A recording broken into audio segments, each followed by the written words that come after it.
Okay students, आज हमने जो नेक्स्ट टॉपिक करना है that is your purification of colloidal solutions. ठीक है, कोलाइडल सॉल्यूशन हम लोग पढ़ चुके हैं क्या होते हैं कोलाइडल सॉल्यूशंस। ठीक है, तो कोलाइडल सॉल्यूशंस क्या होते हैं बेसिकली, जिसमें कोलाइडल पार्टिकल्स का साइज़ कितना होता है 1 नैनोमीटर टू 100 नैनोमीटर। ठीक है, तो जो वो सोल्यूशन होता है कोलाइड्स का उसको हम क्या बोलते हैं, कोलाइडल सॉल्यूशन बोलते हैं। ठीक है, अब ना कई बार क्या होता है कि बेसिकली आपके कोलाइडल सॉल्यूशन में कुछ क्रिस्टलॉइड्स भी बन जाते हैं। ठीक है, तो उस केस में कोलाइडल सॉल्यूशन में सिर्फ कोलाइड्स नहीं रहते, क्रिस्टलॉइड्स भी आ गए। दैट मीन्स कि वो प्योर कोलाइडल सॉल्यूशन नहीं हुआ, वो इम्प्योर हो गया। ठीक है, तो उस केस में आपको क्या करना पड़ता है, कोलाइडल सॉल्यूशन की प्योरिफिकेशन करनी पड़ती है। ठीक है, कोलाइडल सॉल्यूशन की प्योरिफिकेशन के बेसिकली 3 मेथड्स हैं। डायलिसिस है, ठीक है, ultra filtration and ultra centrifugation है। ठीक है, पहले हम पढ़ते हैं डायलिसिस। डायलिसिस वैसे ये आप लोगों ने +2 में भी पढ़ा है। ठीक है, इनफैक्ट ये सारा चैप्टर कोलाइडल सॉल्यूशन आपका +2 वाला ही है। ठीक है, तो डायलिसिस में बेसिकली क्या होता है कि आप कोलाइड्स को अलग करते हो, सेपरेट करते हो फ्रॉम दैट ऑफ क्रिस्टलॉइड्स। ठीक है, by the means of diffusion through a suitable membrane,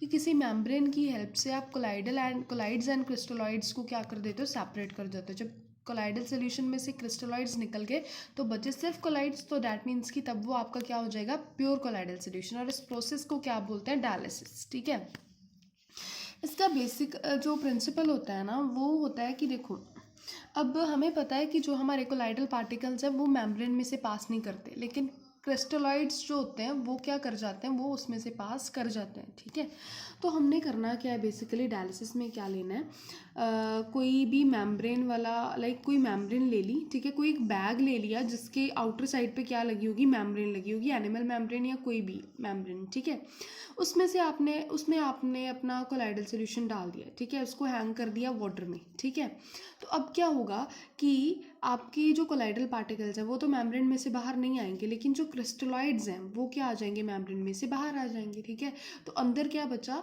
आपके कोलाइड्स बच गए। ठीक है, तो मतलब अंदर जो अब आपका सोल्यूशन बच गया वो क्या होगा, आपका प्योर कोलाइडल सोल्यूशन। क्लियर है, ये बस इसका है प्रिंसिपल। अब डायलिसिस के बाद ना एक आता है इलेक्ट्रोडायलिसिस मेथड, वो होता है ये। बेसिकली ना ये डायलिसिस का जो प्रोसेस होता है ना, इट टेक्स टाइम। ठीक है, मतलब ये काफ़ी टाइम ले लेता है, तो इसके जो आपके इसका प्रोसेस स्लो होता है। ठीक है, to increase the rate of process हम कौन सा वाला मेथड लेते हैं, इलेक्ट्रोडायलिसिस। उसमें बेसिकली क्या होता है कि 2 क्या लग जाते हैं, आपके इलेक्ट्रिक फील्ड अप्लाई कर देते हो। ठीक है, कैथोड एंड एनोड जो आपके 2 अप्लाई करके आप क्या कर देते हो, इलेक्ट्रिक फील्ड अप्लाई हो जाती है। तो उसके कारण क्या हो जाता है, डायलिसिस का प्रोसेस जो है वो फास्टर हो जाता है। ठीक है, तो उससे क्या हो जाता है कि रेट ऑफ जो रिएक्शन आपका वो इंक्रीज कर जाता है। ठीक है, so this is all about dialysis and electrodialysis. Now next comes to ultra filtration. ये तो सिंपल आपका मेथड है, फिल्ट्रेशन जैसे आप करते हो सिंपल फिल्टर पेपर से करते हो। अल्ट्रा फिल्ट्रेशन में क्या करना है, आपने ग्रेडेड फिल्टर पेपर यूज़ करना है। ठीक है, तो इससे क्या हो जाता है, क्रिस्टलॉइड्स आपके बाहर निकल जाते हैं और ऊपर जो रह जाते हैं वो आपके रह जाते हैं कोलाइडल पार्टिकल्स। ठीक है, तो मतलब आपका कोलाइडल सोल्यूशन जो है वो सेपरेट हो जाता है। ठीक है, नेक्स्ट इज अल्ट्रा सेंट्रीफ्यूगेशन। ठीक है, इसमें क्या होता है कि कोलाइडल सोल्यूशन को ना एक ट्यूब में लिया जाता है। ठीक है, एक ट्यूब में कोलाइडल सोल्यूशन को ले लिया जाता है और उसको अल्ट्रा सेंट्रीफ्यूज में रख दिया जाता है। ठीक है, जब भी ये वाली ट्यूब जो है ना वो हाई स्पीड पे अल्ट्रा सेंट्रीफ्यूज में रोटेट करती है ना, तो आपके जो कोलाइडल पार्टिकल्स हैं वो नीचे सेटल डाउन कर जाते हैं। ठीक है, मतलब कोलाइडल सॉल्यूशंस नीचे रह जाते हैं, ऊपर वाली जो होती है आपकी वो सारी इम्प्योरिटी होती है। ठीक है, उसको डिस्कार्ड कर दिया जाता है। फिर जो आपके सेटल्ड कोलाइडल पार्टिकल्स हैं उनको किसी भी डिस्पर्सिंग मीडियम में आप उसको डिजॉल्व करके अपना कोलाइडल सॉल्यूशन बना सकते हो।